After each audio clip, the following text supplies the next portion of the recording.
Hello friends, स्वागत है आप सबका आपके अपने ज्ञानधारा यूट्यूब स्टडी चैनल में। हम पढ़ रहे हैं संस्कृत व्याकरण और जिसका महत्वपूर्ण टॉपिक कारक प्रकरण हमारा चल रहा है। तो यहाँ तृतीया विभक्ति से संबंधित जितने भी सूत्र हैं उन सूत्रों का एक डायग्राम तैयार करके रखा है आपके सामने जो है। तो इन सूत्रों को एक जगह इसलिए किया है कि हमें याद करने में आसानी रहे, यानी जब हम पढ़ते हैं तो हमारे दिमाग में जगह सहित याद होना चाहिए कि इस पुस्तक में इस जगह पर इस पेज पर ये लिखा हुआ है। और ये कब होगा? जब हम बार बार अभ्यास करेंगे, यानी अभ्यास नहीं करते हैं, अभ्यास प्रश्न नहीं करते हैं, प्रैक्टिस नहीं करते हैं तो वो हमें इतना याद नहीं रहता जितना कि हम अभ्यास करके याद करते हैं। तो इन सूत्रों को पहले हमें समझना होगा कि ये सूत्र क्या, इसकी व्याख्या है, ये सूत्र क्या कहता है, और फिर हम अभ्यास करेंगे तब वो सूत्र अपने आप हमें याद हो जाएंगे, कंठस्थ हो जाएंगे, सूत्र भी याद हो जाएंगे और अभ्यास है वो भी हो जाएगा। तो चलो शुरू करते हैं। तृतीया विभक्ति करण कारक जिसे कहते हैं संज्ञा विधायक सूत्र। तृतीया विभक्ति संज्ञा विधायक सूत्र क्या है? सबसे पहले कर्तरी करणीयो तृतीया, कर्तरी करणीयो तृतीया तृतीया संज्ञा विधायक सूत्र है, यानी तृतीया विभक्ति इस सूत्र से होती है। दूसरा है साधकतम करणम, करण संज्ञा विधायक। इसकी पहचान मैंने आपको बताई थी कि संज्ञा विधायक, तृतीया संज्ञा विधायक इसके साथ में विभक्ति का नाम होगा, और करण संज्ञा विधायक है तो उस सूत्र के साथ में कारक का नाम होगा। जैसे साधकतम करणम यहाँ है तो ये सूत्र हमें याद होना चाहिए इस ट्रिक से कि करण यहाँ दिया हुआ है तो ये किसका संज्ञा विधायक सूत्र है? कारण संज्ञा यानी कारक संज्ञा विधायक सूत्र है। और विभक्ति विधायक सूत्र कर्तरी करणीयो तृतीया, यहाँ तृतीया साथ में दिया हुआ है तो ये क्या हो जाएगा? विभक्ति विधायक सूत्र हो जाएगा। ये हमें ऐसा याद रखना है। फिर है उपपद तृतीया। उपपद तृतीया क्या होती है? विभक्ति दो प्रकार से होती है, कारक विभक्ति और उपपद विभक्ति। तो कारक विभक्ति तो वो होती है जिसका क्रिया का कर्ता के साथ सीधा संबंध होता है, और उपपद विभक्ति वो होती है कि किसी पद, दूसरे पद की वजह से, पद के कारण उसमें वो विभक्ति आती है। जैसे द्वितीया है तो द्वितीया, तृतीया के उपपद है तो तृतीया। तो यहाँ तृतीया विभक्ति के उपपद विभक्तियों में कौन से आते हैं शब्द? सह युक्ते अप्रधाने, येन अंग विकारे, प्रकृत्यादि व उपसंख्यानम, अपवर्गे तृतीया, इत्थम भूत लक्षणे। तो ये 5 सूत्र हैं जो उपपद तृतीया विभक्ति से संबंधित हैं। इनके अलावा भी कुछ ऐसे सूत्र हैं जिनकी वजह से तृतीया विभक्ति है वो होती है। तो वो सूत्र कौन से हैं? हेतु। इनको अलग से आगे हम एक एक को समझेंगे। यहाँ सिर्फ एक बार आप देख लो। पृथक विना नाना भी तृतीया स्यात्, अलम योगे द्विव कर्म च, संज्ञो अन्यत्र श्याम कर्मणि, तुल्यार्थे तुलो उपमाभ्याम, तुला उपमाभ्याम तृतीया अन्यत्र श्याम, हीनम ऊनम किम कार्यम अर्थाय प्रयोजनम।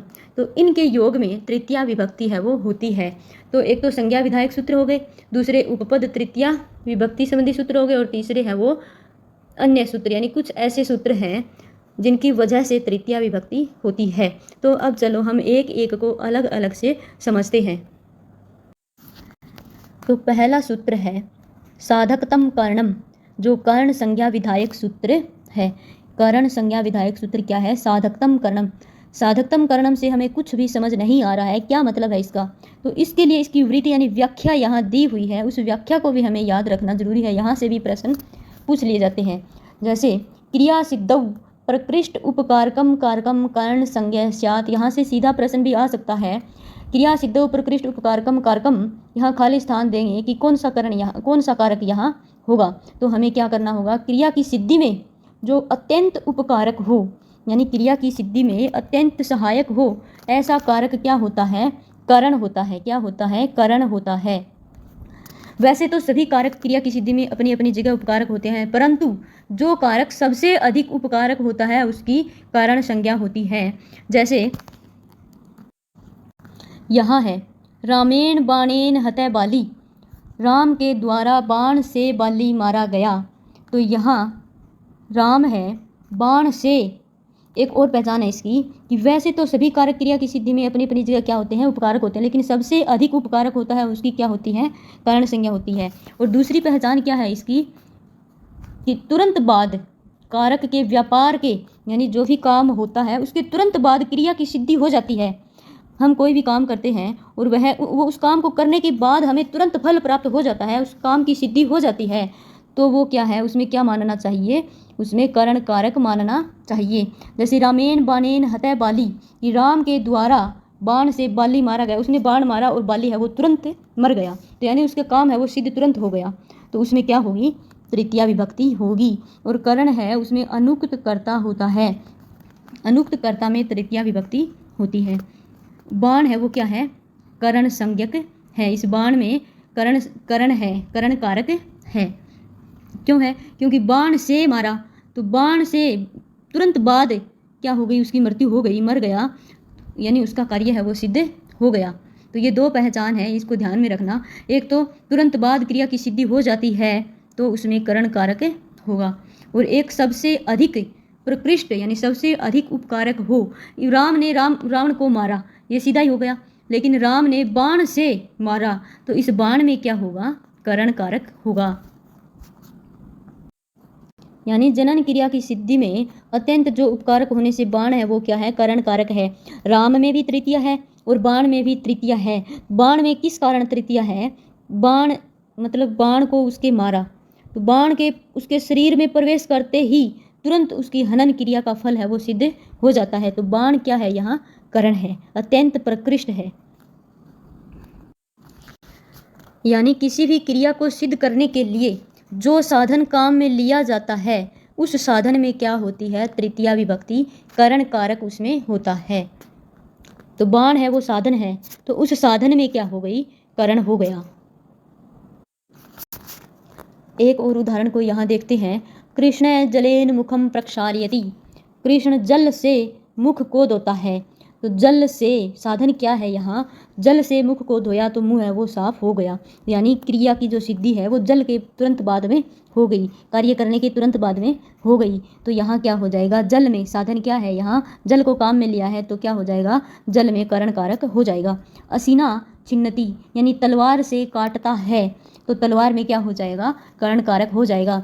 एक है स्थाल्या पचती, थाली में पकाते हैं, तो स्थाल्या पचती ये कर्ता के दशा के आधार पर यानी इच्छानुसार वस्तु स्थिति में परिवर्तन किया जा सकता है। कारक है वो वक्ता की इच्छा पर निर्भर करता है।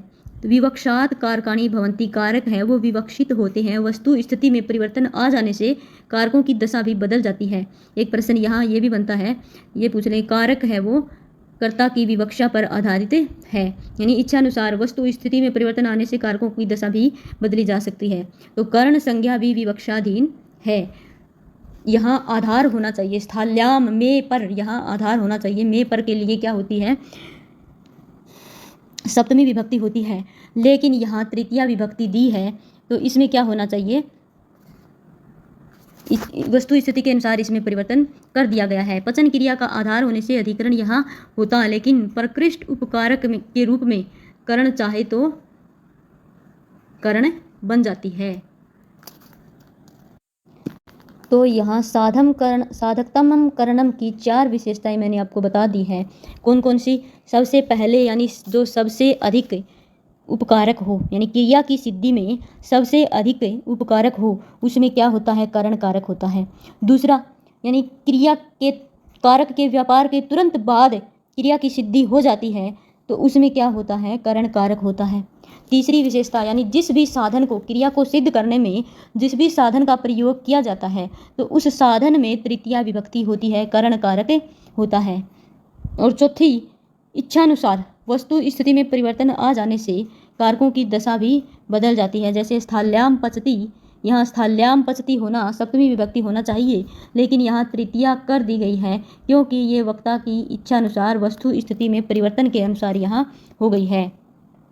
तो इस प्रकार 4 विशेषता साधकतम करणम में निहित है, जिनको हमें याद रखना है। कौन कौन सी, सबसे पहले यानी जो क्रिया की सिद्धि में सबसे अधिक उपकारक हो। दूसरा, क्रिया के व्यापार के तुरंत बाद क्रिया की सिद्धि हो जाती है, तो वहाँ कौन सा होता है, करण कारक होता है। तीसरी, यानी जिस भी साधन को उपयोग में लिया जाता है तो उस साधन में तृतीया विभक्ति हो जाती है। और चौथी, वक्ता की इच्छा पर निर्भर करती है। अब आगे है दूसरा सूत्र, कर्तरीकरणीय संज्ञा, कर्तरीकरणीय तृतीया। क्या अर्थ है इस सूत्र का, कि अनभिहित कर्तरीकरणे च तृतीया स्यात्। अनभिहित क्या अर्थ है? अनभिहित का अनुक्त अप्रधान गौण जो होता है वो क्या होता है? अनभिहित यानी न कहा हुआ।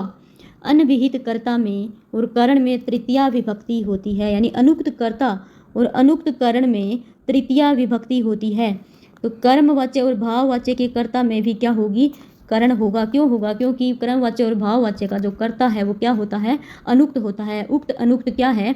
उक्त यानी जो कहा गया, यानी जिस कर्ता की क्रिया है वो कर्ता के अनुसार बदले तो वह उक्त, और कर्ता के अनुसार न बदले तो वह कर्ता क्या हो गया? अनुक्त हो गया। तो कर्मवाच्य और भाववाच्य में क्रिया है वो कर्ता के अनुसार नहीं बदलती, कर्म के अनुसार बदलती है।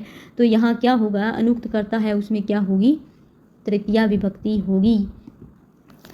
ये प्रश्न भी बन सकता है कि तृतीया विभक्ति किन में नहीं होती?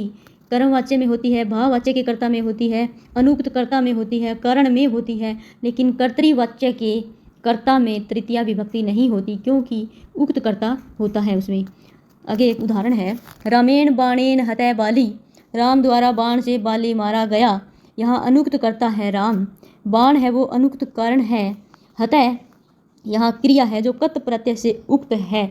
मैंने आपको बताया था तिंग से, कृत से, तद्धित से और समास से जो उक्त है वहाँ द्वितीय विभक्ति न होकर कौन सी विभक्ति होती है? प्रथमा विभक्ति होती है। तो यहाँ कत प्रत्यय से कहा गया है हतः, तो यहाँ प्रथमा होगी इसमें, यानी कत प्रत्यय से ये कहा गया है, तो इसमें तृतीया विभक्ति हो जाएगी। आगे एक उदाहरण और है, बालकेन पुस्तकम पठ्यते। बालक द्वारा पुस्तक पढ़ी जाती है। तो ये कर्मवाच्य का कर्ता है, अनुक्त कर्ता है, तो इसमें कौन सी विभक्ति होगी? तृतीया विभक्ति होगी। इसी प्रकार भाववाच्य के कर्ता है वो अनुक्त होता है, उसमें भी तृतीया विभक्ति होती है। बालकेन हस्यते, बालक द्वारा हंसा जा रहा है। तो इस प्रकार कर्तरीकरण तृतीया सूत्र है वो इसकी वजह से तृतीया विभक्ति होती है। अगला और तीसरा सूत्र है अपवर्गे तृतीया। अपवर्गे तृतीया क्या अर्थ है इसका? यहाँ अपवर्ग यानी फल प्राप्ति। कई बार इसका सीधा शाब्दिक अर्थ भी पूछ लिया जाता है। एक बार पंचमी विभक्ति का अप्पादाने ध्रुवम पाए, अप्पादाने तो ध्रुवम अ पाए, तो यानी इस अ पाए का क्या अर्थ है? उसी प्रकार यहाँ भी अपवर्ग का अर्थ है वो पूछा जा सकता है। अपवर्ग यानी फल प्राप्ति।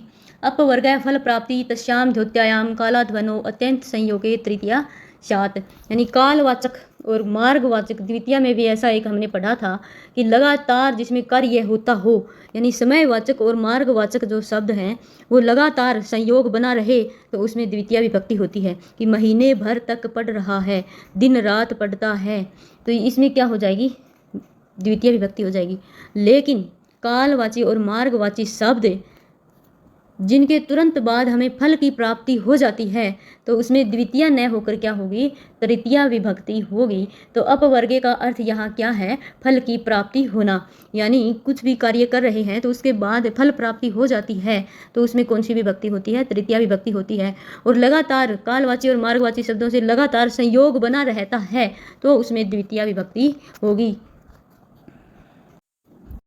जैसे कालवाची शब्द अहा अनुवाक अधीतः, एक दिन में अनुवाक पढ़ लिया।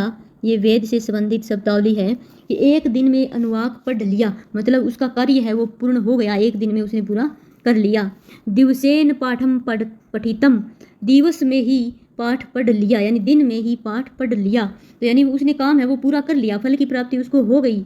और द्वितीय में क्या है? मासम अधीते, एक उदाहरण है, मासम अधीते यानी मास भर पढ़ा, यानी उसको पता नहीं, पढ़ा लगातार वो पढ़ रहा है, उसका कार्य पूर्ण नहीं हुआ है तो उसमें द्वितीय होगी। लेकिन कार्य पूर्ण हो जाता है, फल की प्राप्ति हो जाती है तो उसमें कालवाची और मार्गवाची शब्दों से क्या होगी? तृतीया विभक्ति होगी। इसके सूत्र का नाम है वो भी अलग है, ये भी हमें ध्यान रखना है। अपवर्गे तृतीया नाम है इसके सूत्र का, तृतीया विभक्ति में जो आता है। और द्वितीय में था, उसमें था कालाध्वनो अत्यंत संयोगे। अलग अलग हैं दोनों सूत्र लेकिन अंतर इसमें इनमें कुछ ही है। इसी प्रकार मार्गवाची शब्द क्रोशेन अनुवाक अधीतः, कोष भर में अनुवाक पढ़ लिया। अह पंचभी वर्षे दर्शनानि पठितानि, मैंने 5 वर्षों में दर्शन पढ़ लिए, यानी उन्होंने काम है वो पूर्ण कर लिया। तो इसमें क्या कौन सी विभक्ति होगी? तृतीया विभक्ति होगी। ध्यातव्य यानी अपवर्ग कार्य सिद्धि फल प्राप्ति के न होने पर कालाध्वनो अत्यंत संयोग से उसमें कौन सी व्यक्ति होगी? द्वितीय विभक्ति होगी। जैसे व्याकरणम अधीतवान, व्याकरण पढ़ा, मासम अधीतय नायात, मास भर पढ़ा फिर भी नहीं आया, न आयात यानी नहीं आया। तो इनमें कौन सी व्यक्ति होगी? इनमें द्वितीय विभक्ति होगी। द्वितीय विभक्ति है वो कर्म में होगी और तृतीय विभक्ति है वो करण में होगी। अगला सूत्र है सहयुक्ते अप्रधाने। सहयुक्ते अप्रधाने यानी सह से संबंधित, साथ के से संबंधित जितने भी शब्द हैं उनके योग में अप्रधान में, अप्रधान करण में क्या होगी? तृतीया विभक्ति होगी। सहा अर्थेन युक्ते अप्रधाने तृतीया स्यात् यानी सह अर्थक, साकम साधम समम सह आदि, ये जो शब्द सह यानी साथ से संबंधित जितने भी शब्द हैं उन शब्दों के योग में अप्रधान में, अप्रधान मतलब जो मुख्य नहीं है उसमें विभक्ति होगी। ये हमें कब समझ में आएंगे? जब हम अशुद्धि संशोधन या अभ्यास प्रश्न करेंगे तब हमें ये ज़्यादा से ज़्यादा समझ में आएंगे। एक उदाहरण है जैसे पुत्रेण सह पिता आगतः, आगतः पिता या पिता आगतः है, तो पुत्रेण सह पिता के, पुत्र के साथ है पिता आया, तो यहाँ अप्रधान कौन है? आने वाला है जो, वो क्या है? प्रधान है। मुख्य कौन सा है? मुख्य तो पिता है, लेकिन अप्रधान यहाँ क्या है? अप्रधान की पहचान, स्पेशल पहचान है वो आपको बता देती हूँ। के साथ में, के साथ जिसके साथ प्रयोग होगा वो क्या होगा? अप्रधान होगा। ये इसकी स्पष्ट पहचान है। जैसे यहाँ पुत्रेण सह, पुत्र के साथ, तो के साथ का प्रयोग जिस शब्द के साथ हो रहा है वही क्या होगा? अप्रधान होगा और उसमें तृतीया विभक्ति होगी। ध्यान रखना ये बात, यानी के साथ का प्रयोग जिसके साथ हो रहा है वही क्या है? अप्रधान है, और अप्रधान में ही क्या होगी? तृतीया विभक्ति होगी। जैसे रामेण सह सीता वनम अगच्छत्, सीता गई थी, प्रधान कौन है? यहाँ सीता है, अप्रधान ये छोड़ो, लेकिन स्पष्ट पहचान क्या है? सह है। सह का प्रयोग जिसके साथ है, के साथ का प्रयोग जिसके साथ आ रहा है वही क्या है? अप्रधान है, और उसी में तृतीया विभक्ति हमें करनी होगी। तो सहयुक्ते अप्रधाने चार सूत्र हो गए। कौन कौन से? साधकतम करणम कर्तृकरणयो तृतीया, सहयुक्ते अप्रधाने अकथित अपवर्गे तृतीया।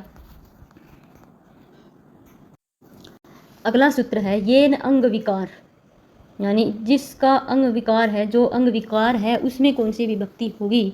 तृतीया विभक्ति होगी। येन अंकेन विकार लक्ष्य तथा तृतीया स्यात्, यानी जिस विकृत अंग से किसी प्राणी का शरीर विकार युक्त प्रतीत होता है उस विकृत अंगवाची शब्द में क्या होगी? तृतीया होगी। यानी जिस भी अंग का नाम है, जिस भी अंग का नाम है उस नाम में क्या होगी?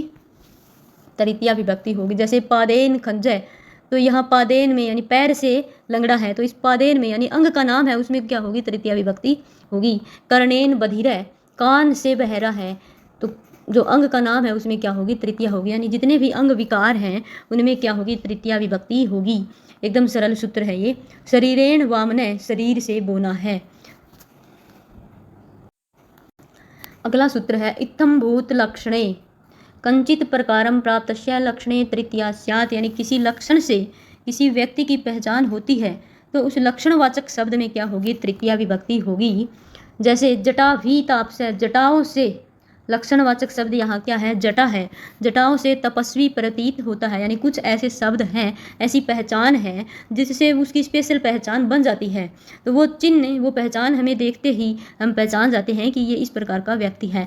अगर जटाएं बढ़ी हुई दिखे तो हम समझेंगे कि ये कोई ना कोई तपस्वी है। तो यानी चिन्ह विशेष बन जाते हैं, तो उस विशेष चिन्ह में क्या होगा? लक्षणवाचक जो शब्द है उसमें क्या होगी? तृतीया विभक्ति होगी। शिखया पंडित है, शिखा से क्या लग रहा है? पंडित लग रहा है, यानी चोटी बधा रखी है इसने बड़ी, तो क्या हो सकता है? ये पंडित हो सकता है। तो इत्थम भूत लक्षणे यानी चिन्ह विशेष लक्षणवाचक शब्द है उसमें क्या होगी? तृतीया विभक्ति होगी।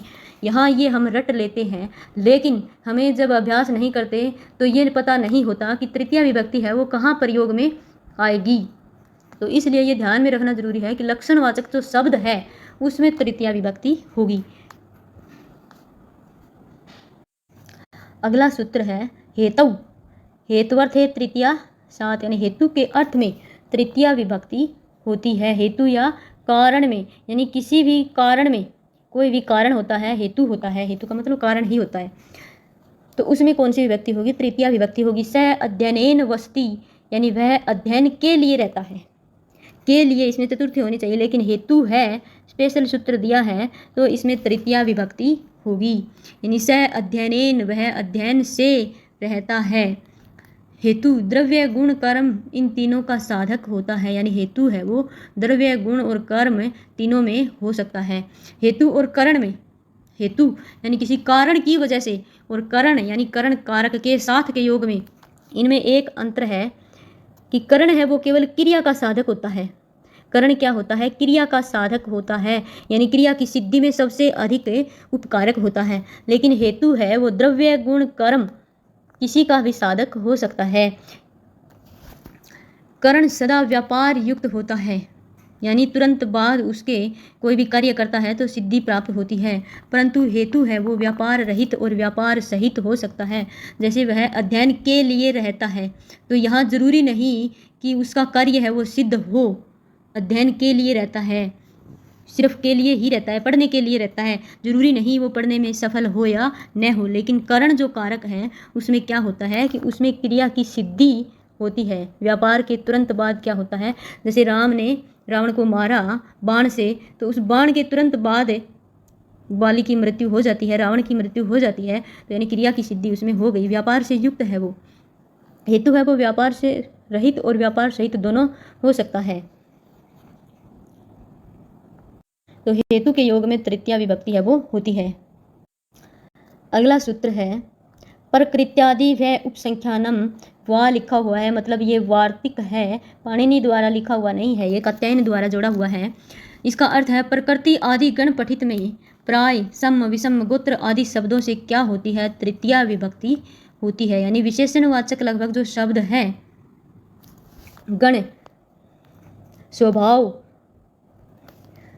इस प्रकार के जो शब्द हैं उनमें क्या होती है? तृतीया विभक्ति होती है। जैसे प्रकृत्या, चारु, प्रकृति से अच्छा है, इस विशेषता का, यानी इसमें एक विशेषता जरूर होगी, पहचान है इसकी, प्रकृति से अच्छा है, तो अच्छा क्या होगी? विशेषता हो गई। तो यानी जिसमें विशेषता बताई गई होती है उससे पहले किसकी विशेषता बताई है उनमें क्या होगा? तृतीया विभक्ति होगी। जैसे समेन एति, सीधा चलता है, तो इस सीधा में क्या होगी? तृतीया विभक्ति होगी। विस्मेन एति, टेढ़ा चलता है। प्रियंका सरलता से लिखती है, तो सरलतया, तो इसमें क्या हो जाएगी? तृतीया विभक्ति होगी।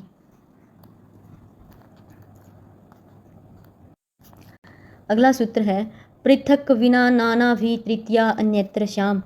पृथक, विना और नाना, इनके योग में तृतीया विभक्ति और द्वितीया, तृतीया और पंचमी विभक्ति का प्रयोग होता है। यानी तीनों विभक्तियों का प्रयोग पृथक, विना और नाना इनमें होता है। जैसे धर्मेण पृथक न ही सुखम, विना के अर्थ में ये होते हैं कि धर्म के बिना सुख नहीं है। धर्मम पृथक न ही सुखम, धर्मात पृथक न ही सुखम। तो यानी इन तीनों विभक्तियों के योग में पृथक, विना और नाना, इन तीनों शब्दों के योग में ये तीन विभक्तियां हो सकती है।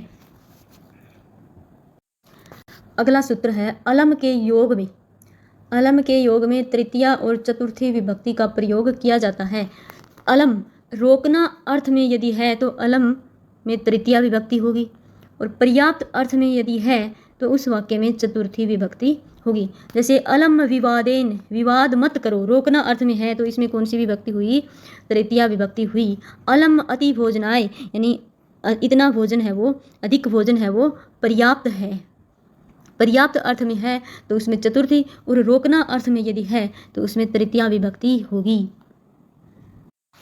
एक सूत्र और है दिव कर्म च। दिव कर्म च, यानी दिव धातु से साधकतम कारक की कर्म या करण संज्ञा, यानी द्वितीय या तृतीया विभक्ति हो सकती है। जैसे शकुनी पासों से खेलता है, शकुनी अक्षय या अक्सान दिव्यति। दिव धातु के योग में दूसरी और तृतीया दोनों विभक्तियां हो सकती है। याद रखना किस धातु के योग में? दिव धातु के योग में, इतना याद रखना।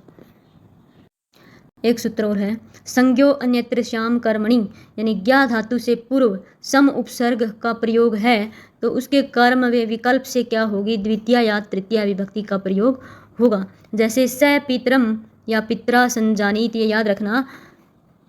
ज्ञा धातु सम उपसर्ग यदि है तो उसमें या तो द्वितीय या तृतीया विभक्ति का प्रयोग होता है।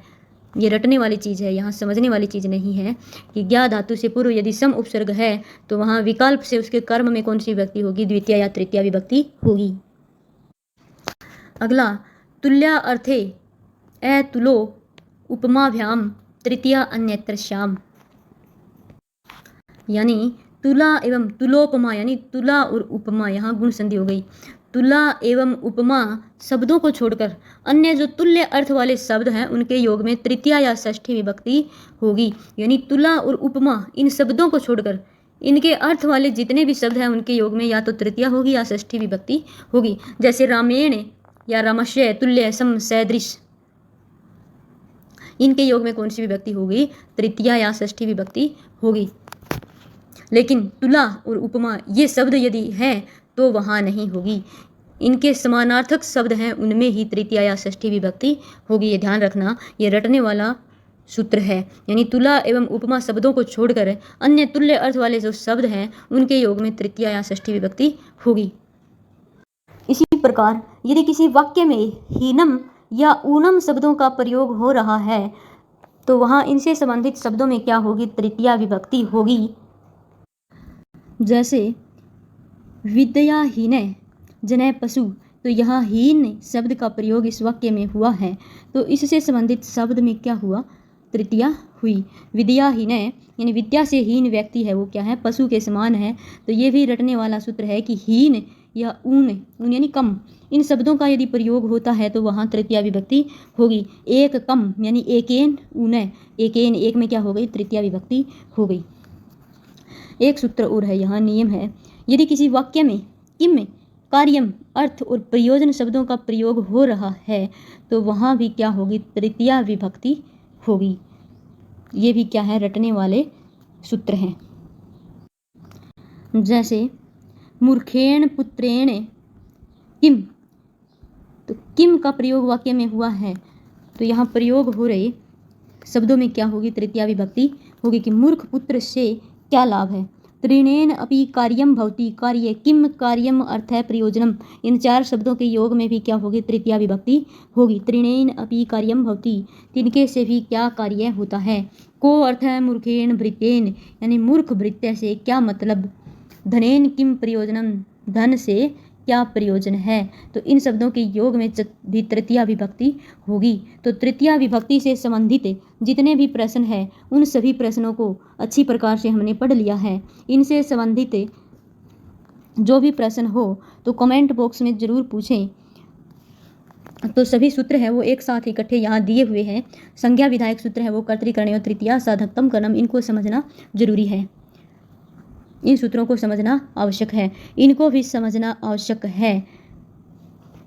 यहाँ हेतु ये जो शब्द हैं, ये जो सूत्र हैं, उन सूत्रों को हमें रटना होगा कि अलम के योग में तृतीया और चतुर्थी विभक्ति होती है, द्विव धातु के योग में तृतीया विभक्ति होती है, संज्ञा ज्ञा धातु सम उपसर्ग है तो उसमें तृतीया विभक्ति होगी। तुला और उपमा अर्थ को छोड़कर इनके सदृश शब्दों में क्या होगी? तृतीया विभक्ति होगी। किम, कार्यम, अर्थम, प्रयोजनम, इनके योग में भी तृतीया विभक्ति होगी। हीनम, ऊनम, इनके योग में भी तृतीया विभक्ति होगी। तो यानी ये तो हमें रटने हैं और वाक्य में प्रयोग करते हुए देखना है, समझना है, अभ्यास करना है और इनको हमें समझते हुए पढ़ना है कि ये कहाँ कहाँ प्रयोग हमें आने वाले हैं।